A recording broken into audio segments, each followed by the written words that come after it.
Hello, Mountain. It's good to see everybody again, and welcome to any guests who are here. Glad you're with us. And hello to, we have people at our Bel Air campus at John Carroll School and Edgewood campus at Epicenter. We're glad you're with us, and here at the Mountain Road campus. So are you ready to get schooled? Yeah, so it is that time of year when it's either a really awesome time or a really, really terrible time, depending on your perspective, when a lot of people are going to find themselves back in a classroom real soon, if they're not already, back in school. Why do kids go back to school? Yeah, because your mom makes you, that's right. Yes, and because there's always more to learn. Is that right? There's always more to learn, and that's what really is behind school. We're going to be talking over the next few weeks about something that's just so important to each of us. When we talk about schooled, we're talking about ourselves, allowing ourselves to be schooled by Jesus. And, you know, when your kid's in kindergarten, you can kind of dress them up, drag them out of bed, kick them out the door, put them on the bus, and send them off to school. But no one's going to do that. No one's going to dress you up and shove you out the door to Jesus' school. You get to decide. You got to decide if you're going to humble yourself and come under the teaching and the learning of Jesus as the leader and Lord of your life. And that's what we're going to have a tremendous opportunity to sort of figure out, what is it about my life that the Lord is ready to lead me forward in and to change and to grow and to keep learning in the days, in a few weeks that follow. It's a great time for us to be doing this at the beginning of the school year. Now, before we do that, let's have a little fun. If you ask most kids, what's your favorite part of the school day, what do they say? Recess, absolutely, all the time. Sometimes they'll say lunch or maybe gym, but most of the time recess, right? Because that's where you can have fun. What were some of the games and activities you did at recess? Just call them out. Kickball, what else? Dodgeball. Chasing girls, yep, okay. So yeah, and I grew up in Minnesota, and what they did there is they would take the hose and flood the kickball field, and it would freeze into ice, and we'd play hockey at Lone Shower. That's what we did. The only bummer was, like, the last couple weeks of June, the ice was real soft, but anyway, that's what we did. So, but you know, whenever you grew up, whatever era and whatever part of the country, one of the standbys, old school schoolyard activities was jump rope, right? Jump rope. We're going to have a little fun today. I got some friends going to help me do a little old school jump rope. Give it up for my daughter Ellie and Mr. Ethan and Cherie. Okay, so here's what I understand has been going down. I understand there's been a little bit of smack talk, starting with Ethan, kind of bragging about how good he is at jump rope. A lot of smack talk? Just like a schoolyard, just like a playground. Just like a schoolyard. Okay, and what I understand is there has been a whole lot of talk and not a lot of action. That's right. Okay, so we're going to have a little showdown right here and see how this goes. Serious exaggeration of the amount of talk. I think one, maybe, I don't know. 20 so How many of you are sensing Ethan backpedaling a little bit? Hey, right here. I don't know. Yeah, I'm feeling that. So Ethan, before we do this, do you know how to jump rope? Could I just ask that? Yeah. The rope is going to go around in a circle, and I'm going to jump every time it goes under my feet. Okay, so has he sufficiently explained what jump rope is? Yeah, I mean, you don't sound like you're confident you can do it, but he has explained it. Okay, do we know yet whether Ethan can actually jump rope? No, we do not. We're about to find out. Okay, a little less, let's start the music, let's get going. Everybody cheer him on, here we go. Right. Ethan is about to, you gotta get off the rope. Get off. All right, here we go, are you ready? Ellie, you ready? 1, 2, 3. Hey, check it out. This guy's got it. Okay, not bad. Not bad. Pretty good. Cherie, are you ready? Put him in his place. Okay. Best of luck, too. This is an old school jumper here. Are you ready, Ellie? Right. 1, 2, 3. Oh, we got this. Oh, you see that little look she gave him? Oh. I like coffee, I like tea. Ethan, come and jump with me. Both of you get in there, ready? Cheer him on, guys. 1, 2, 3, here we go. Oh. One more, come on. We can do better. Let's get 4. We get 4 in a row? Yeah, quit leaning on her. 1, 2, 3. All right. Not bad. Not bad. Good job, guys. Good job. Thank you. Thanks, El. I know a bunch of you are out there going, man, those guys aren't that good. I could do better than that. I saw some of you jumping on the way in, and some of you really aren't that good either. You know, when you stand around on a school ground and you got kids doing that or double dutch or something like that, you know, everybody's there and watching. It's just interesting to see the different places that people take when there's jump rope going on. And I got to thinking it's so much. It's so similar to how I think probably it is for all of us as we approach this really important idea of where we actually are with God. Where we actually are in our faith relationship with Jesus Christ. You know, sometimes when you're out there on the playground, you know, the thing's going, there's a whole lot of people, they just watch. They just never really jump in at all. They're there, they're kind of in the midst, but they just, in their mind, they're like, I ain't doing that. But I'm having a good time watching. And I bet there's probably some of us that when it comes to matters of faith, maybe even participation in the church, or just Christianity in general, you're kind of nearby, but not quite jumping in. And maybe there's an opportunity here for you to kind of say, Jesus, I'm ready to get schooled a little bit in some of the things you have to teach me. You know, when you ever notice when you're jumping like this, there's some kids, they want to jump and they get up close and they do this. And you're like, okay, when you going? You're just like, they're waiting, they're anticipating, they're timing, and not yet. And that's how a lot of people are with their faith. Maybe that's you. You've been waiting for the right time. It's like, not yet. When things settle down, when things change here, I'll be ready. And then me and God, you know, we're going to do that. Maybe it's time you just kind of quit weaving and bobbing and just jump in. Come and say, God, what do you have for me? I'm jumping in. Some of you can explain jump rope, and you know what? It's different to actually do it, and we're the same way with our faith. We can talk about what's probably involved, but you know, it's time for maybe a little less talk, a little more action. Just jump in. I hope that you feel a sense of call from Christ to you personally over the next few weeks to say, I believe there's some things I need to learn because my life needs to change in certain ways that will only change with the power and the help and the leading of Jesus. That's what Schooled is about. Are you ready to change? Now, don't get thinking for a second this is about us learning a bunch of data, a bunch of facts, a bunch of knowledge, because there is a bunch of that we've got to get some of God's Word, we've got to get some understanding into our system, but don't think it stops there, because following Jesus, jumping in and getting schooled as a disciple of Christ is not only about absorbing information. It is about life transformation. And there's a big, big difference. There's a big, big difference. So, if you're ready to grow and you're ready to go, let's jump in. You know, I've also noticed that in the time of Jesus and still today, when people approach the idea of becoming a follower or going deeper in their faith and so forth, they tend to fall into one of a couple groups. Some kind of look at it and say, wow, this stuff's way over my head. It's beyond me. And others say the opposite. Well, this is kind of beneath me. And both kind of keep them away from jumping in. Does one of those describe maybe where you have been? There's some who say, I'll never figure it out, and some who kind of feel like I already got it figured out. And both are dead wrong and really dangerous. When you say, I can't do that, or I already got this, you're going to miss so much. Friends, here's the beauty. In the school of Jesus, everybody is welcome. Everybody can do this. Nobody can say, I can't, because Jesus will help you and you can. And at the same time, nobody gets to say, I've always got this. I've got this kind of figured out. There's so much more to learn. I don't care how mature someone told you were.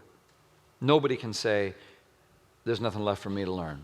So for us to kind of think about how Jesus is calling us and what that really would look like in our lives, let's go back to the world in which Jesus lived. First century Judaism. He grew up a Jew. He grew up in the Hebrew faith, right?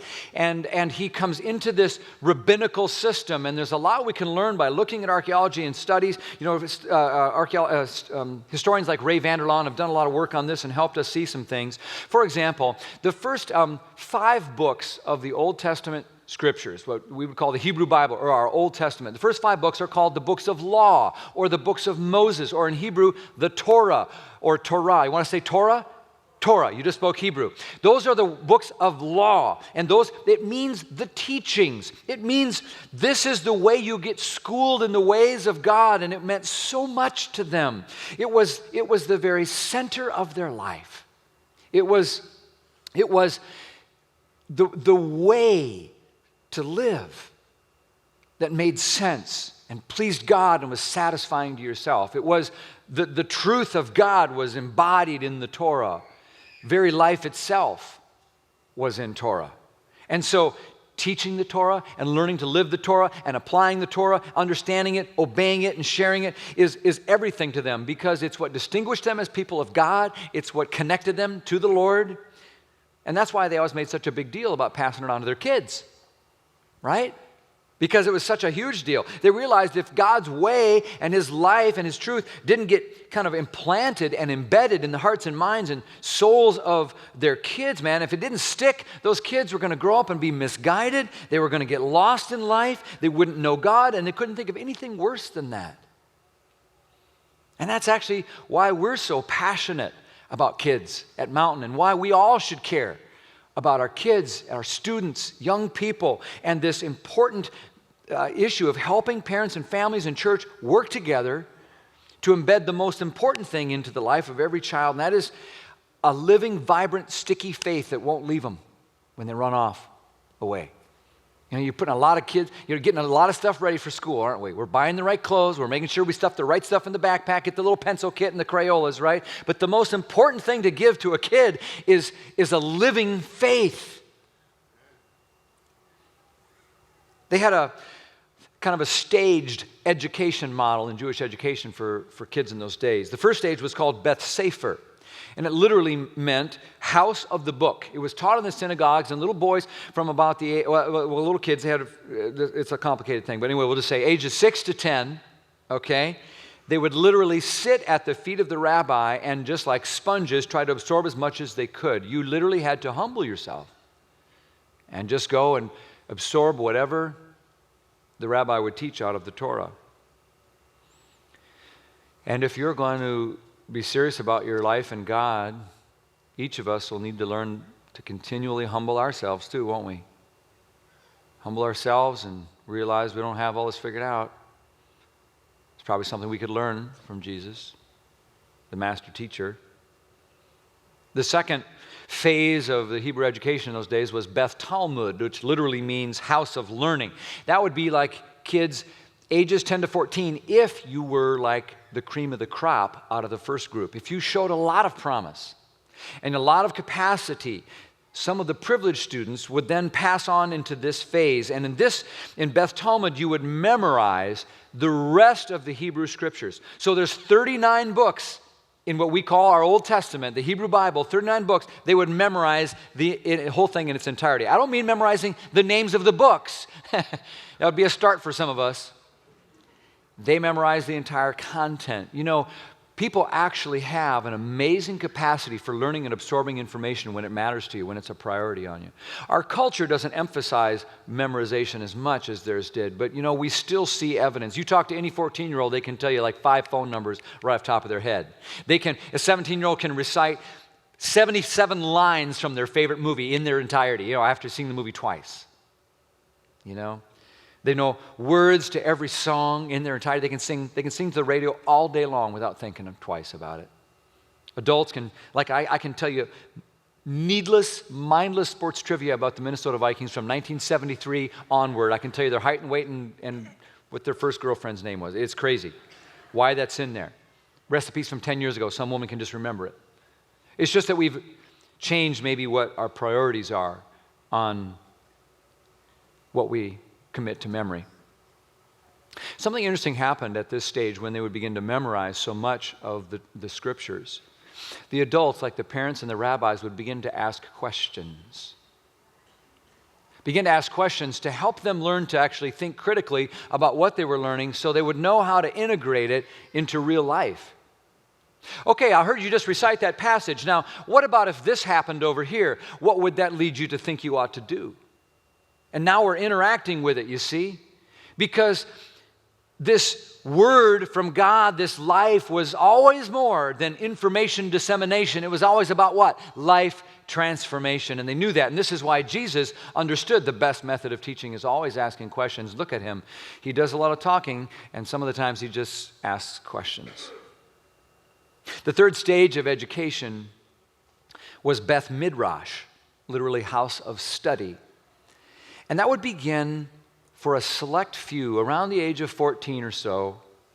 These were the advanced students, the best of the best of the best. If you qualified, you would then be able to go seek out a rabbi that you admired and respected, whose teaching you completely thought made so much sense, and you would seek him out, and you would inquire whether you could become an apprentice of his. You would say, Rabbi, I want to be your disciple. Now, that word disciple, it literally just means student. It means follower, learner, imitator, okay? I want to be a student. But what did it mean? It meant to be a disciple meant you wanted to learn and absorb everything that rabbi knew. You wanted, more importantly, to be like that rabbi. That's what it meant to be a disciple. He was your teacher. You were going to be a disciple. That meant you wanted to learn to apply the Torah in real life the way he would think. You wanted to instinctively and reflexively just know how to respond in a life situation that would come at you in exactly the same way your rabbi would. And you would do that because you would follow this guy around. You would hang on every word over an extended period of time. You would watch him and how he acted and reacted. You would imitate his every move, his every thought, because your goal was to become like the rabbi. They said, you will take his yoke upon you. A yoke was a farm implement that went over the back of like an ox or something like that. And they used that phrase to describe what it was like. The teaching, the worldview, the mindset, the approach, the spin on how to live out the Torah was that rabbi's yoke. And you said, I want to be your disciple. You say, I will take your yoke upon me. Now here's something interesting.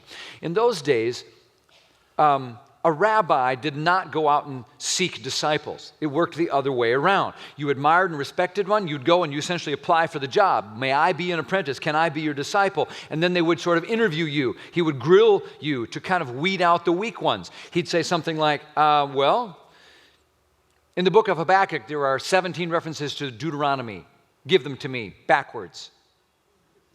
How many of you want to try that? It would weed them out this way. But eventually, some students would seem worthy, and the rabbi would say, this one might have what it takes to follow me. And he might say, I think this kid can do it. And he would use these words. He'd say, come, follow me.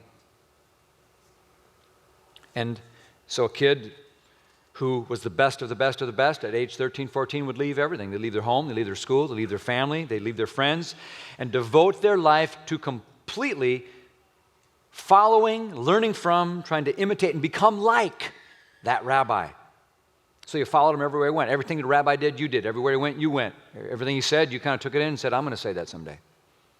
He stops and picks up a blade of grass, puts it in his mouth. You picked up a blade of grass, put it in your mouth. He spits it out, you spit it out. You're watching every move. Because you're learning, you're an apprentice. It's on-the-job training.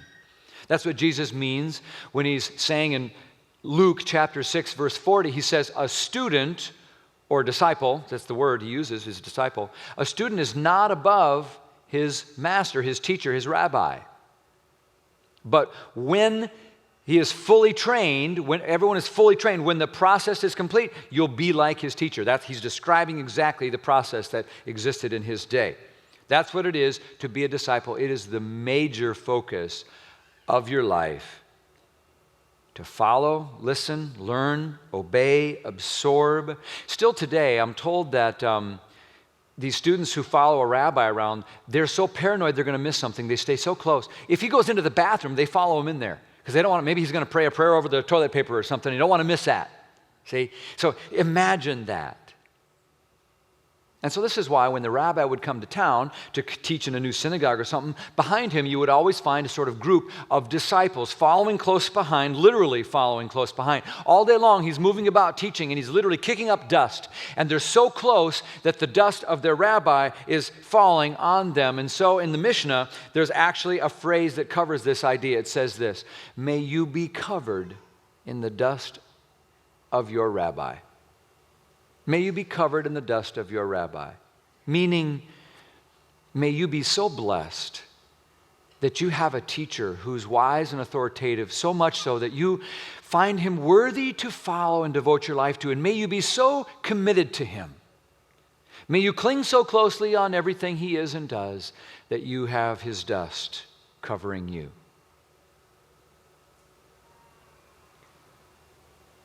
Let me ask you, does that kind of describe your hunger for following Jesus? Does that idea of disciple describe maybe where you are in following Jesus? You see, it's an invitation, isn't it?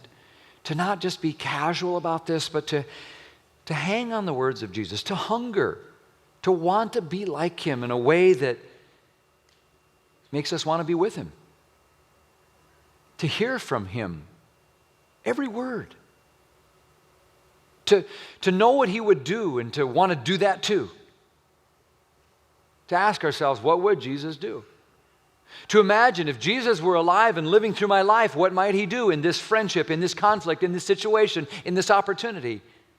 Because I've been with him enough that I find his life being lived out through me. Because let's be honest, you're covered in dust one way or the other. You're following someone. You're choosing some course. You're taking some decisions about, who's schooling you, the way that you do business and handle conflict. All these things come under, you're being schooled somewhere. And so as Christians, we're invited to be disciples of our rabbi, teacher, Jesus. May you be covered in the dust of your rabbi so that you're with Jesus in a way all day, every day, learning from him, listening to him, trusting him, and going where he leads you all the days of your life. Now, one of the things we can learn by digging back into history here is that Jesus totally changed the way that disciples were called and rabbis worked. Often what would happen is a disciple would rise to the top, be what they thought was cream of the crop, go ask the rabbi, may I be your disciple? And sometimes they didn't hear, come follow me. What they heard instead was, nice try, but I don't think so. The rabbi maybe didn't want that kind of B-grade student on their account, or representing them, and so they would say, nah, what you need to do is go back to your family business. This isn't for you. And that's what happened to the vast majority. And when you consider that being the case, think about how Jesus flipped the whole thing on its head. You go to Matthew chapter 4. So here's Jesus at the beginning of his ministry. He's going to start calling what? Disciples. And it says in verse 18, Jesus is walking beside the Sea of Galilee, and he saw two brothers, Simon called Peter and his brother Andrew, and they were casting a net into the lake. Why? For they were what?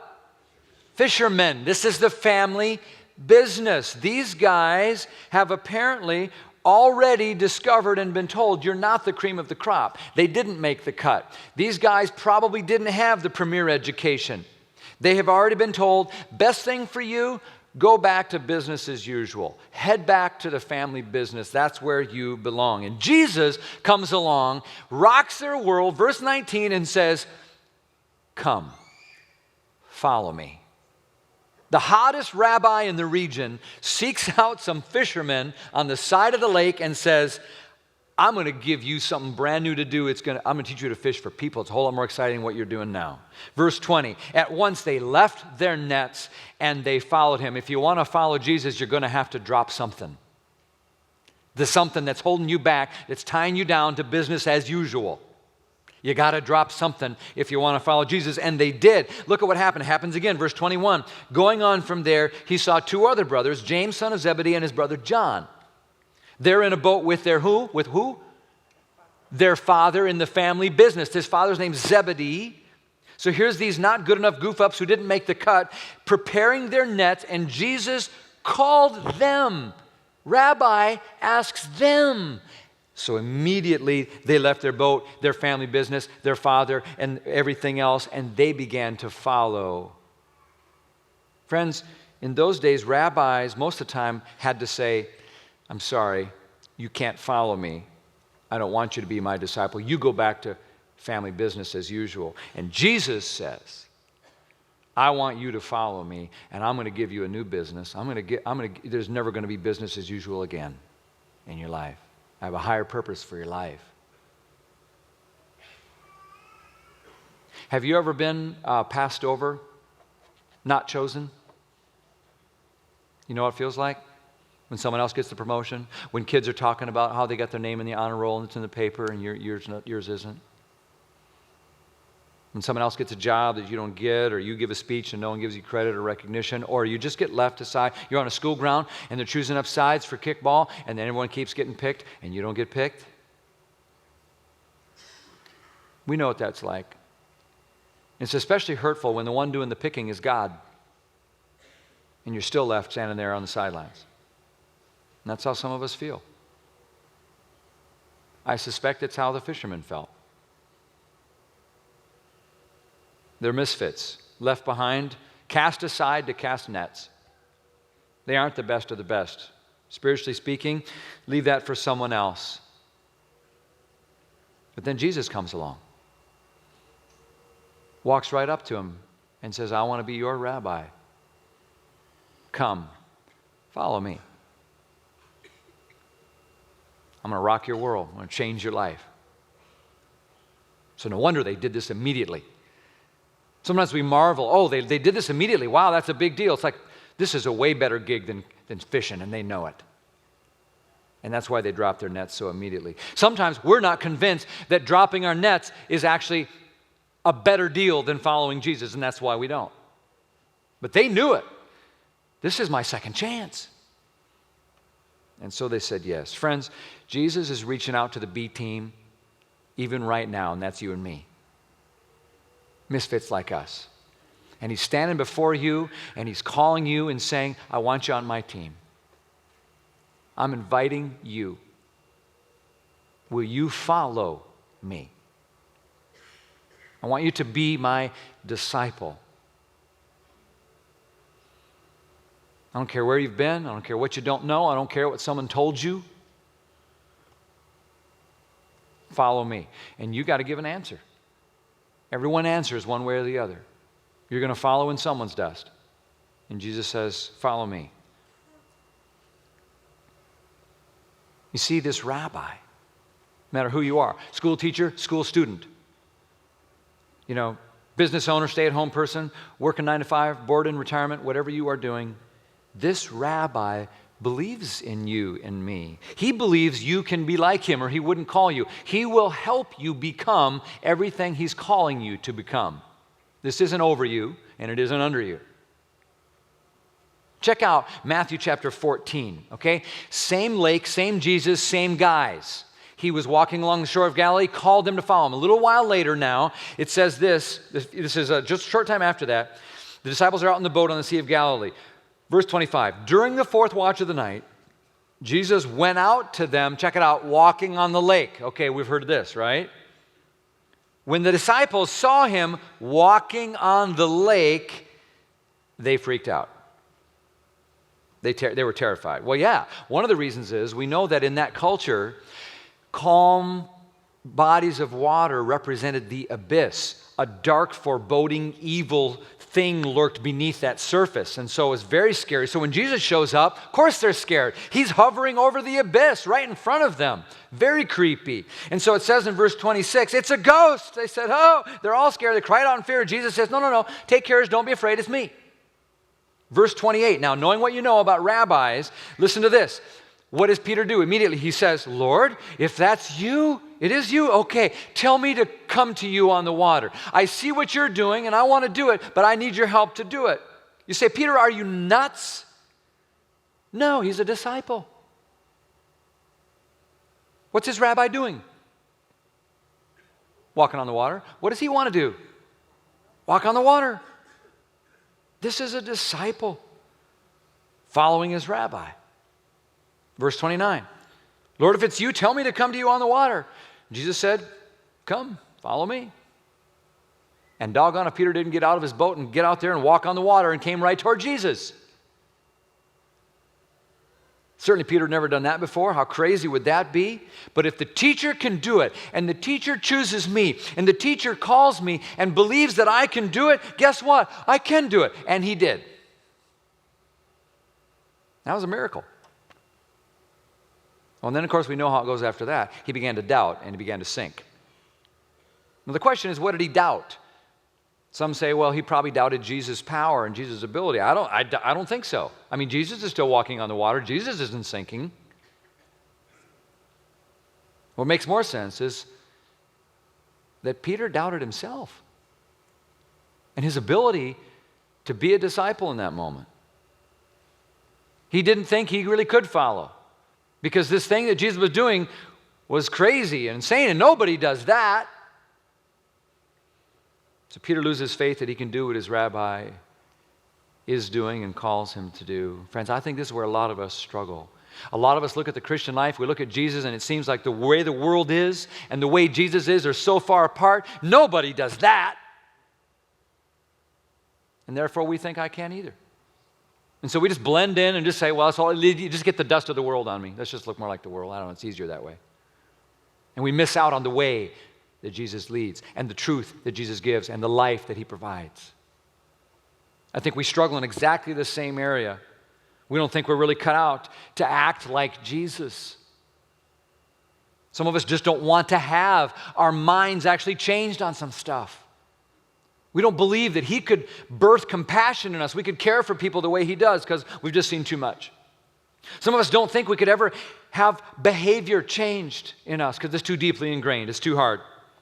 We don't think we could ever manifest patience like Jesus did, or that we could actually forgive. We don't know what it would be like to love someone or be faithful the way Jesus was, or to endure suffering, or to make it through temptation without succumbing again. Jesus did all those things, and nobody does that. You know what? Sometimes we don't think we can do it. We doubt our capacity. Friends, don't doubt that Jesus can empower you. If he's called you, he will empower you to do exactly what he's calling you to do, and that is to follow him and be like him in every way you can.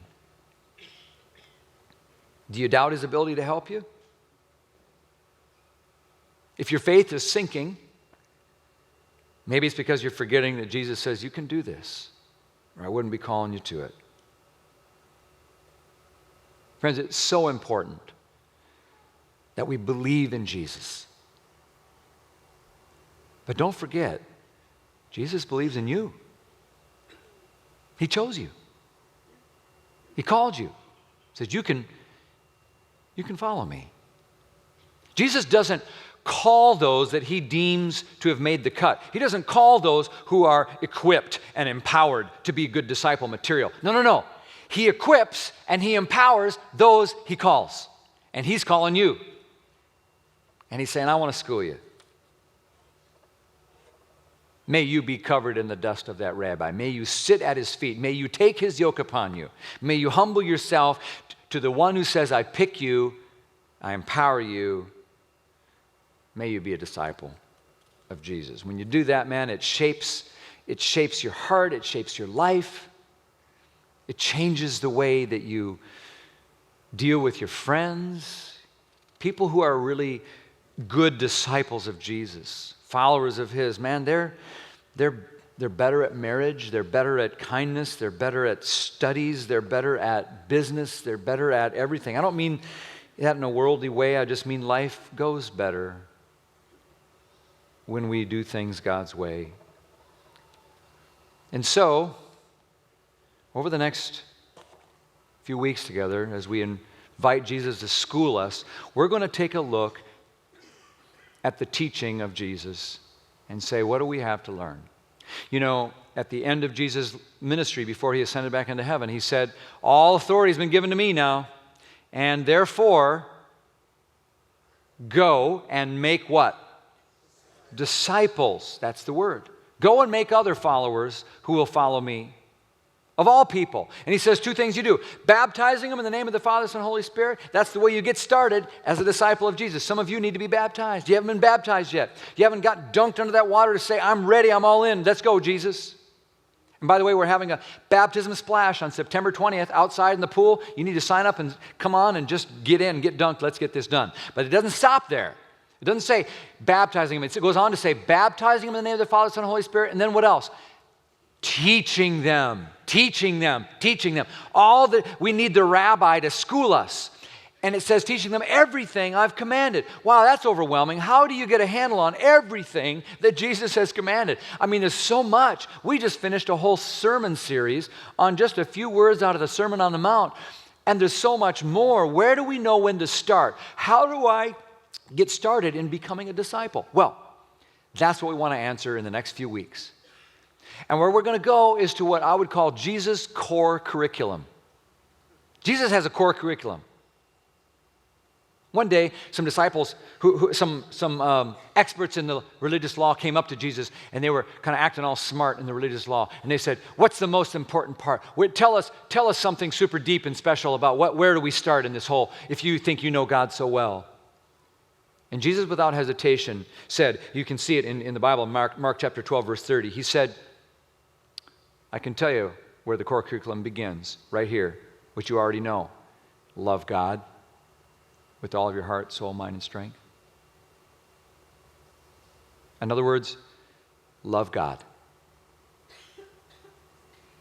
And he quickly added right behind that, in the next verse, he said, and there's a second commandment that's equally great. Love your neighbor as yourself. There's no greater commandment than that, Mark 12:31.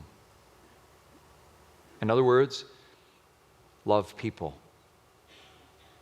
And this is the Jesus that they knew and had seen give his life away as a servant for many. This is the Jesus who told the story of the Good Samaritan and said, now that's what it's like, go do that. This is the Jesus who said in Mark 10:45, the Son of Man did not come to be served, but to serve. In other words, serve the world. And those three things are Jesus' core curriculum. Not a bad place to start. Love God, love people, serve the world. Will you say those with me? Love God, love people, serve the world. We're going to dive deeply into those over the next few weeks together. We call it the mountain walk around here. And the reason we structure our entire ministry, our staff, our budget, everything we do is around becoming disciples. And what does a disciple look like? It's someone who follows Jesus and learns to love God, love people, and serve the world. And you know why I love it? And why I hope you love it? Is because if you're brand new to the faith, these things give you a tangible place to start. So you don't have to be overwhelmed. You can just say, I need to love God, and we're going to help talk about what it would look like to worship together and abide with God alone and how you have your own relationship with God. It's going to help you if you're a beginner to know how to love people. It means to hold on to some others who are on the journey with Jesus. You've got to have those relationships, and at the same time to reach out to someone who's far from God, to bring them into a relationship with Christ. Love people. It's going to give us some handles. And if you're brand new to this, or you're new, or you're stuck or stagnant in your faith, it's going to help you know how to get going and get down and humble yourself to serve the world, to do something. So if you're new or stuck or stagnant, this is awesome, because the teaching of Jesus is a good place to start with getting schooled. But here's what I really love about it. So I don't care how long you've been around. This stuff is deep enough to keep us busy and growing and learning for a lifetime. Sometimes people say, well, I want to go deep. And then what they mean is, I want some new teaching I've never heard. I want some obscure Bible verse. I want some deep theology or fancy sounding words, because I've sort of got the core curriculum. I'm done. No, you don't. These experts in the law that came, they came to Jesus. They thought of themselves as already arrived. And they said, give us the most important stuff. Surprise us. Give us some new teaching, O wise rabbi. You know what he said? Okay, smarty pants, for you, why don't you start with love God, love people, and serve the world? And he's saying the same thing to us. We all have so much to learn. So are you ready to be schooled? May you be covered in the dust of your rabbi. Let me pray for you. Father, I pray for these friends of mine and friends of yours And I pray that you would just humble them as they come and just lay down their burdens and lay down their life before Jesus, to accept his love and forgiveness, and then to say, I want to follow you. I want to become like you. And then help us, Lord, to remember you empower us to do and to be everything you call us to. In the name of Jesus, all God's people said.